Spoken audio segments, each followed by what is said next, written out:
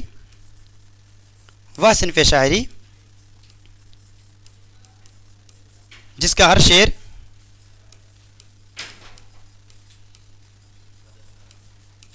ایک الگ معنی رکھتا ہے، جس کا ہر شعر ایک الگ معنی یا ایک الگ مطلب رکھتا ہے. سمجھ میں آ رہی بات کہ نہیں آ رہی؟ بولیے. مطلب رکھتا ہے. لیکن ایک سوال یہ ہے، کیا سر صرف الگ مطلب رکھتا ہے تو کام چل جائے گا؟ لیکن غزل کا ہر شعر کیا رکھتا ہے؟ ایک الگ معنی رکھتا ہے. لیکن سوال یہ ہے کہ پھر ایک دوسرے سے جڑا ہوا کیسے ہوگا؟ ہم کیسے سمجھیں گے یہ اسی غزل کا مصرع ہے، یہ اسی غزل کا مصرع ہے، یہ اسی غزل کا شعر ہے؟ کیسے پتا کریں گے؟ تو پھر کہتے ہیں کہ سر گھبرائیے مت، ان دونوں کو ہم جوڑنے کے لیے کیا کرتے ہیں؟ شاعر نے کہا نا، جو اس زبان کے ماہر لوگ تھے انہوں نے کہا کہ نہیں ایک کام کرتے ہیں، یہ کیا ہوگا؟ اور ہے نا، یہ کہہ سکتے ہو مگر ایک شعر دوسرے شعر سے، ایک شعر جلدی میں سمجھ لیجیے گا، مگر ایک شعر دوسرے شعر سے ردیف و قافیہ کے ذریعے جڑے ہوتے ہیں. کس کے ذریعے سے؟ ردیف و قافیہ کے ساتھ جڑے ہوتے ہیں. کس کے ساتھ جڑے ہوتے ہیں؟ ردیف و قافیہ کے ساتھ جڑے ہوتے ہیں. اب یہ ردیف و قافیہ کیا ہوتا ہے؟ ابھی اس پر بات کرتے ہیں. ردیف و قافیہ کے ساتھ جڑے ہوتے ہیں، ٹھیک ہے. اب یہاں پر میری بہن میرے بھائیو تھوڑا دھیان دیجیے گا. جب میں نے کہا کہ ردیف و قافیہ کے ساتھ جڑے ہوتے ہیں تو آپ کے من میں سوال آنا چاہیے، سر یہ ردیف کیا اور یہ قافیہ کیا ہے؟ ردیف کیا ہے اور قافیہ کیا ہے؟ ردیف قافیہ سے کے ساتھ ہی ایک دوسرے سے کنیکٹ ہوتے ہیں، یعنی یہی ایک دھاگا ہے جس کے ساتھ ہم ان دونوں کو ایک ساتھ جوڑ سکتے ہیں. اب ہمارے من میں ایک سوال پیدا ہوتا ہے، سر ردیف کیا ہے، قافیہ کیا ہے؟ اور یہ جو آپ نے کہا کہ ہر شعر کا ایک الگ مطلب ہوتا ہے جبکہ غزل کا مطلب تو کچھ اور ہوتا ہے. میں جان رہا ہوں کہ آپ کے من میں جو سوال ہے، سر غزل کا جو لغوی معنی ہے نا، لغوی معنی، غزل کا جو لغوی معنی ہے میری بہن میرے بھائی، وہ کیا ہے؟ عورتوں سے باتیں کرنا یا پھر عورتوں کی باتیں کرنا. یا تو آپ عورتوں سے باتیں کر رہے ہیں، ہائے کیسی ہو، کیا چل رہا ہے، لقمہ کھائے کہ نہیں کھائے، یہ یا پھر آپ دوسروں سے اس کا تذکرہ کر رہے ہیں نا، وہ کیسی ہے، کیا کر رہی ہے، ابھی وہ جگی کہ نہیں جگی. گویا یا تو آپ عورتوں کی باتیں کر رہے ہیں یا آپ عورتوں سے باتیں کر رہے ہیں. یہ باتیں پہلے تھی، یہ ہمارے ہے نا اساتین شعراء کیا کرتے تھے. لیکن جب نئے لوگ آئے انہوں نے کہا نہیں یہ نہیں چلے گا، صرف عورتوں کی باتیں کیوں کریں گے؟ اور پھر عورتوں میں صرف ہے نا صرف محبوب کی باتیں کیوں، صرف محبوبہ کی باتیں کیوں؟ جب عورتوں پہ باتیں کریں گے تو ماں کی بات بھی کریں گے، ہم بہن کی باتیں بھی کریں گے. ایک ابھی کے شاعر آئے اللہ ان کی مغفرت کرے، منور رانا، انہوں نے کہا کہ صرف عورتوں پہ اگر بات کرنی ہے، چلو مانتے ہیں عورتوں پہ غزل کہنا ہے تو ہم اپنی ماں پہ کہیں گے نا. اور منور رانا نے کہا اس طرح وہ میرے گناہوں کو دھو دیتی ہیں، ماں بہت غصے میں ہو تو رو دیتی ہیں. تو پھر غزل عورتوں پر ہی نہیں، صرف وہ محبوبہ کے وہ تل، وہ گال، وہ نا بال، صرف اسی پر نہیں تھا. باتیں آگے بھی. میر تقی میر نے کہا تھا، کیا کہا میر تقی میر نے کہ ہم ہوئے تم ہوئے کہ میر ہوئے، اس کی زلفوں کے سب اسیر ہوئے. تو سب لوگ اسی زلف پر اسی اس پر پڑے ہوئے تھے. تو نئے شاعر آئے اور انہوں نے کہا کہ نہیں اب ایک کام کرتے ہیں، حالات بدل گئے ہیں، کچھ چیزوں کو بدلتے ہیں.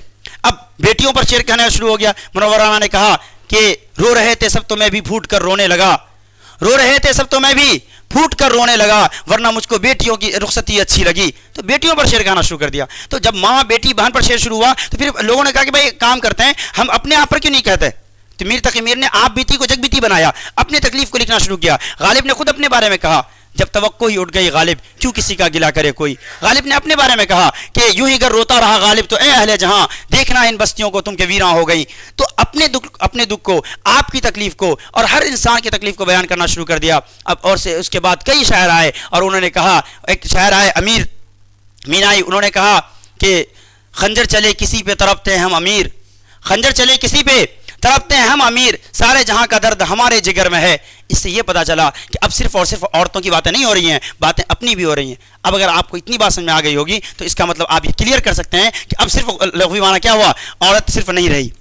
یہی ایک وجہ ہے کہ کیونکہ عورت صرف مطلب رہتا صرف وہی غزل، صرف وہی عورتیں، وہی عورتوں کے بال، وہی عورتوں کے گال، وہی ساری چیزیں تھی جس کی وجہ سے کلیم الدین احمد نے غزل کو نیم وحشی صنف کہا تھا. یہ جانوروں کی صنف ہے، اسی طریقے سے ہے نا، آپ کو اگر آپ پڑھو گے الطاف حسین حالی کو تو الطاف حسین حالی نے بھی غزل کی بہت برائی کی تھی، لیکن جب غزل کا مطلب بدلا، غزل نے اپنا لہجہ بدلا، آج اردو ادب کی سب سے مقبول صنفوں میں سے ایک صنف کون ہے؟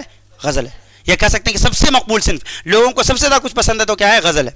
اور اتنی پسند آئی لوگوں کو، اتنی پسند آئی کہ ہندی والوں نے اردو سے غزل لے لیا، ہندی والوں نے اردو سے غزل لے لیا. تو اس کا مطلب ہے کہ سر غزل بہت اہم ہے. لیکن سوال ہے کہ غزل ہوتا کیا ہے؟ تو غزل میں کیا ہوتا ہے؟ غزل میں ایک شعر ہوتا ہے، لیکن اس شعر کا مطلب بہت ہوتا ہے، اور ہر شعر کا ایک الگ الگ مطلب ہوتا ہے، لیکن ایک دوسرے سے وہ کس کے ذریعے سے جڑے ہوتے ہیں؟ ردیف کے ذریعے سے یا قافیہ کے ذریعے سے. ردیف کے ذریعے سے یا پھر قافیہ کے ذریعے سے. دوست اگر وہ ردیف اور قافیہ کے ساتھ جڑے ہوتے ہیں. اب آتے ہیں ردیف کیا ہے، قافیہ کیا ہے. آپ کے من میں یہ سوال ہوگا نا، ردیف کیا ہے یا قافیہ کیا ہے؟ غور سے سنیے گا، آپ کے سارے سوالات کا جواب اسی چینل پر موجود ہے. اب آپ دیکھیں گے یہاں پر، اگر میں بات کرتا ہوں کس کے بارے میں؟ ردیف کے بارے میں. تو اگر آپ دھیان دو گے ادھر بورڈ کی طرف تو آپ کو ایک چیز نظر آئے گی کہ سر یہاں پر ایک ورڈ دیکھو تو، کرے کوئی، کرے کوئی، کرے کوئی، کرے کوئی ہے. آپ پوچھو گے نا سر سیم سیم ورڈ کیوں آ رہا ہے؟ اب اس سے ہم جوڑ سکتے ہیں کہ ایک دوسرے کے ساتھ یہ جڑا ہوا ہے، ایک دوسرے کے ساتھ جڑا ہوا ہے. اب ہم یہ کہہ سکتے ہیں کہ غزل ایک کیا ہوتا ہے؟ ایک دوسرے سے کس کے ذریعے سے جڑا ہوتا ہے؟ ردیف کے ذریعے سے جڑا ہوتا ہے. اب ردیف کیا ہوتا ہے؟ غور سے سنیے گا، باقی آپ اپنے سے لکھ لیجیے گا، میں بول رہا ہوں. غزل میں ردیف ہوتا ہے، اور ردیف کہتے ہیں غزل کے پہلے شعر. غزل کے، اب پہلا شعر سمجھ چکے ہیں آپ لوگ، پہلا شعر سمجھے؟ غزل کے پہلے شعر، یہ کون سا شعر ہے بھائی؟ غزل کا پہلے شعر. اور بقیہ اشعار، اب یہ اشعار ہو گئے، شعر کی جمع اشعار. بقیہ اشعار کے دوسرے مصرے. ہر شعر کا دوسرا مصرع کون سا ہے؟ ہر شعر کا دوسرا مصرع یہ ہے کہ نہیں؟ بولو. ارے ہر شعر کا دوسرا مصرع یہ ہے. سنیے گا میری بات، غزل کے پہلے شعر کے دونوں مصرے، سن رہے ہیں آپ؟ دھیان دیجیے گا، غزل کے پہلے شعر کے دونوں مصرے اور بقیہ اشعار کے دوسرے مصرے کے اخیر میں بار بار آنے والے لفظ کو ہم کیا کہتے ہیں؟ ردیف کہتے ہیں. مجھے لگتا ہے سمجھ گئے ہوں گے آپ. ٹھیک ہے، بولے ہم نے غزل کے پہلے شعر کے دونوں مصرے اور بقیہ اشعار کے دوسرے مصرے کے اخیر میں، بقیہ اشعار کے کہاں پہ؟ اخیر میں آنے والے لفظ کو ہم کیا کہتے ہیں؟ تو اب ردیف کہاں کہاں آتا ہے؟ غزل کے پہلے دونوں شعر میں، دونوں مصرے میں، غزل کے پہلے دونوں مصرے میں، اور بقیہ اشعار کے، اور بقیہ اشعار کے، بقیہ اشعار کے دوسرے مصرے میں. جی سر، غزل کے پہلے شعر اور بقیہ اشعار کے دوسرے مصرے کے اخیر میں بار بار آنے والے لفظ کو ردیف کہتے ہیں. کیا سمجھ میں آیا اتنا؟ آیا نہیں آیا؟ اگر آپ کو آ گیا ہو، نہیں آیا تو پھر بتائیے گا. اب اتنا یاد رکھے گا کہ سر ردیف کہاں کہاں آتا ہے، دھیان رکھے گا. جہاں ردیف آئے گا، جہاں ردیف آئے گا قافیہ وہیں آئے گا. قافیہ اس چھوٹے سے بچے کی طرح ہے جو باپ کے پیچھے دھر لیتا ہے، بابا بابا ہم بھی جائیں گے. تو اس طریقے سے کون ہوگا؟ قافیہ. تو قافیہ کون ہے سر؟ قافیہ بار بار تو نہیں آئے گا، لیکن وہ ہم وزن ہوگا. ہم وزن سمجھتے ہیں؟ ایک وزن اگر ہم لیتے ہیں، جیسے مان لیجیے ہم بولے کیل، میل، دیل، اب ایک وزن پہ آ رہا ہے سب، تو اسی کو بولتے ہیں ہم وزن. ہم مطلب والا، ہم مطلب والا. جب بھی ہم بولیں گے ہم ردیف یعنی ردیف والا، ہم قافیہ قافیہ والا، ہم وزن یعنی وزن والا. وزن نہیں سمجھے آپ؟ اب جیسے وزن، اب اسی پر آپ اسی ورڈ پر کئی ورڈ بنا سکتے ہیں، وزن، مزن، گزن وغیرہ وغیرہ آپ بول سکتے ہیں. سمجھ میں آ رہی بات کہ نہیں آ رہی؟ شکیل ہے نا، اس کے بعد کیا ہے؟ قندیل، مطلب اسی پر نا اگر آپ ورڈ بناتے ہیں اسی کو ہم کیا کہتے ہیں؟ جیسے تیل، میل، جیل، بیل، یہ سارے ورڈ کیا کہلاتے ہیں؟ یہ سب کے سب کیا کہلاتے ہیں؟ یہ سب کے سب ہم وزن کہلاتے ہیں. تو یاد رکھیے گا. اب یہاں پر دھیان دیجیے گا تھوڑا سا. ابن مریم ہوا کرے کوئی، ابن مریم ہوا کرے کوئی، یہ وہاں پر ورڈ دیکھیں تو ہوا.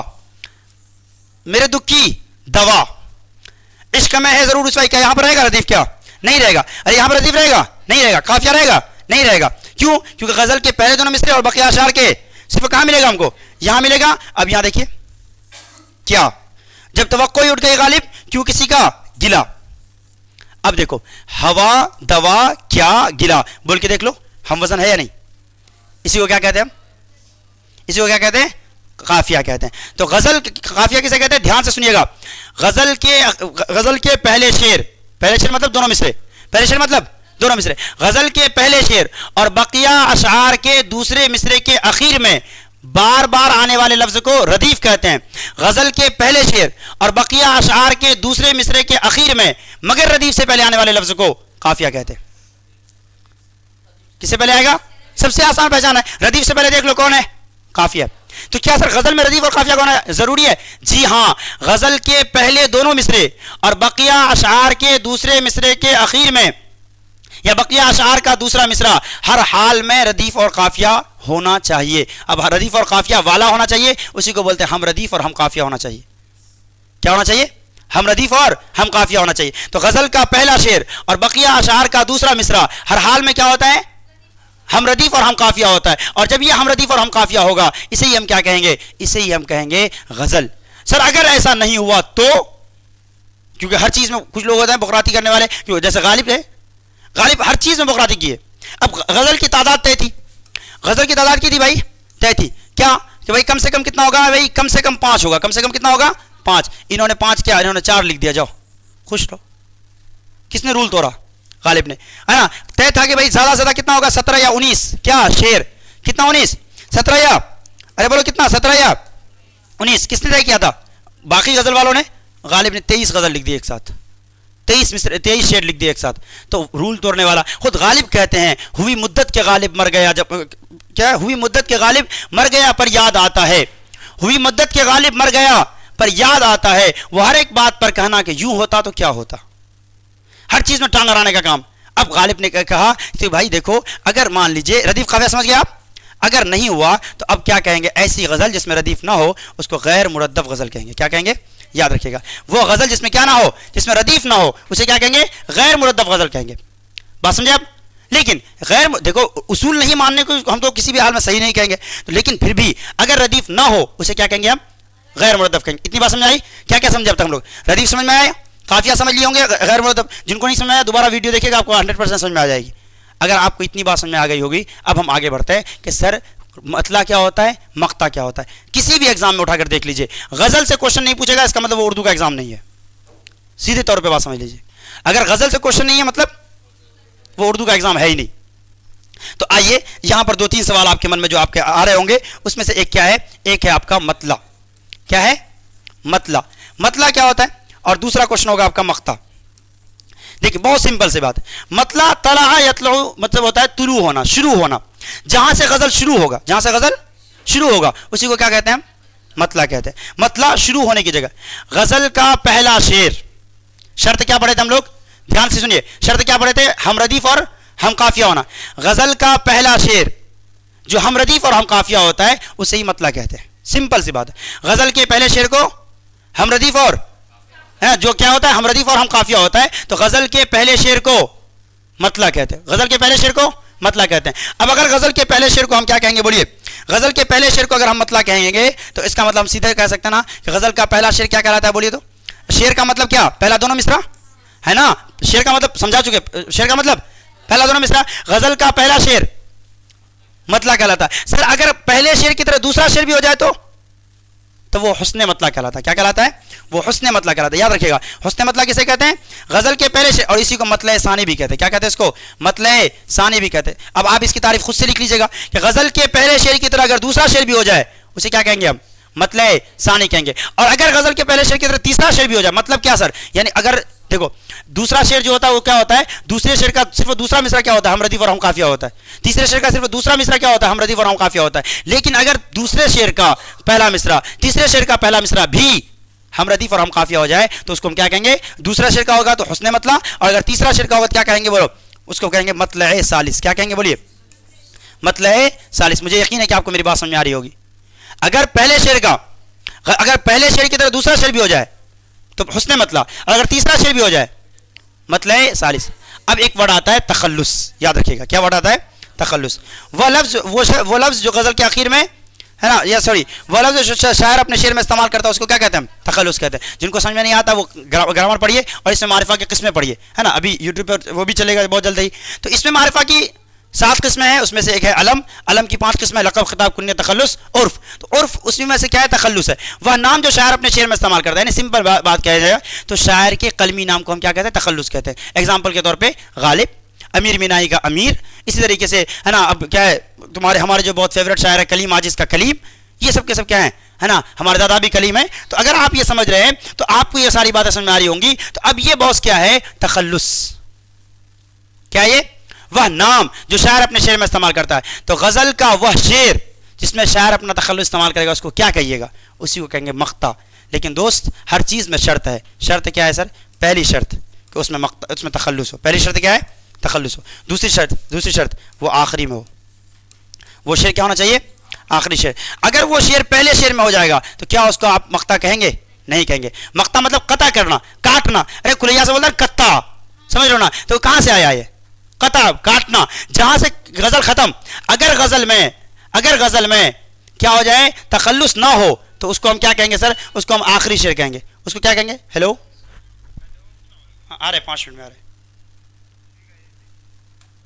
تو کیا مطلب غزل کے آخری شعر میں کیا ہوتا ہے؟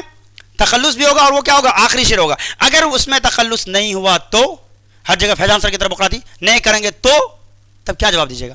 تو آپ جواب دیجیے گا اگر تخلص نہیں ہوا تو اس کو آخری شعر کہیں گے, اس کو مقطع نہیں کہیں گے. کلیئر بات؟ نہیں سمجھے؟ ارے بھائی اگر وہ میرا نہیں ہوا تو کسی اور کا ہوگا.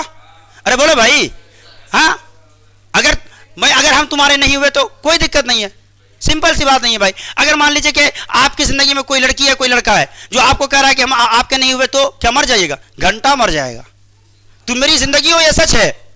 تم میری زندگی ہو, یہ سچ ہے. زندگی کا مگر بھروسہ کیا؟ تو بھائی ٹھیک ہے, تم یہ ایک نئی حسن والے اعلیٰ کو کسی چاند سے چاندنی مانگ لیں گے. تو مقطع اسی کو کہیں گے جس کے آخر میں کیا ہوگا؟ جس کے آخر میں کیا ہوگا؟ تخلص ہوگا. اگر نہیں تخلص نہیں ہے تو وہ آخری شعر کہلائے گا, اور اگر آخری شعر میں تخلص نہیں ہے تبھی وہ آخری شعر کہلائے گا. یعنی مقطع کے لیے 2 شرطیں, کیا کہ آخر میں کیا ہونا چاہیے؟ تخلص بھی ہونا چاہیے, اور دوسرا وہ آخری شعر بھی ہونا چاہیے.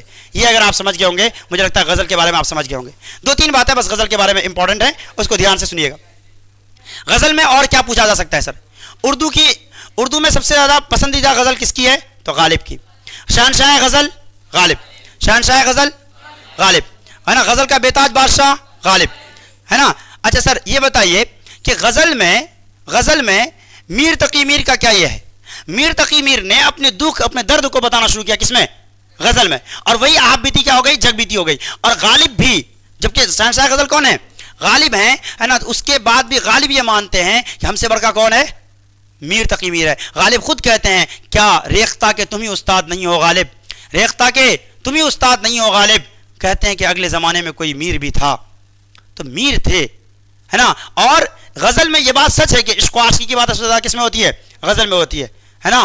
اور یہ بات بھی سچ ہے کہ غزل میں ان سب چیزوں کے بھی کنٹرول کیا جاتا ہے, اور لوگوں کو سمجھانے کا طریقہ بھی یہ ہے نا. ہمارے راحت اندوری صاحب کا یہ شعر شاید ان سے منسوب ہے کہ ہمارے پیر تقی میر نے کہا تھا کبھی, ہمارے پیر تقی میر نے کہا تھا کبھی, میاں یہ عاشقی صحت بگاڑ دیتی ہے.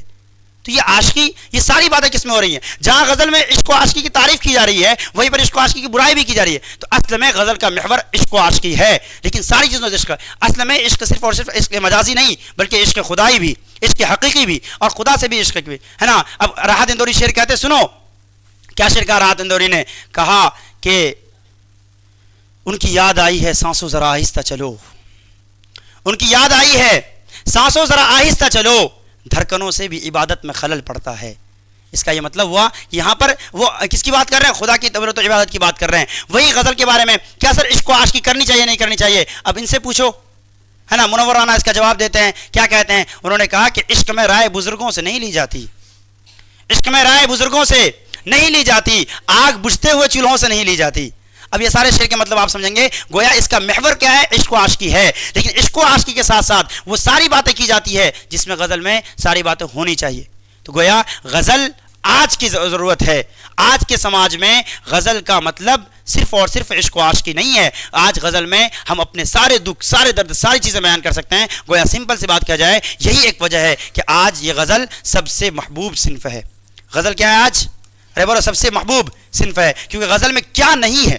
آج کے شعر, آج کا کوئی بھی شعر اٹھا کر دیکھ لیجئے ہے نا, یا پہلے کے زمانے کا شعر, ایسا لگے گا کہ وہ آج کا شعر ہے. آج ہمارے درد کی ترجمانی کون کرتا ہے؟ غزل کرتا ہے. مجھے یقین ہے کہ اس سے پہلے والی کلاسز میں ہے نا, مطلب اب تک کی کلاس میں ہم نے کیا سمجھا؟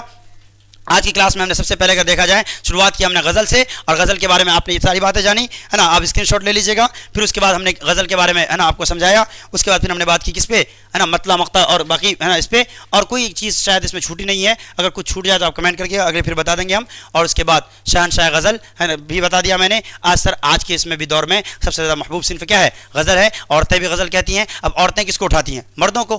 بھائی عورتیں کس کے بارے میں بات کریں گی؟ مردوں کے بارے میں. تو اس کے مردوں کے علاوہ تو ساری چیزیں بات کرتے ہیں. اس کے علاوہ بھی ایک شعر جو مجھے لگتا ہے کہ اس دہائی کا سب سے اچھا شعر ہے, اس شعر کے ساتھ میں آج کی بات کو ختم کروں گا. یہ بھی غزل کا ہی شعر ہے.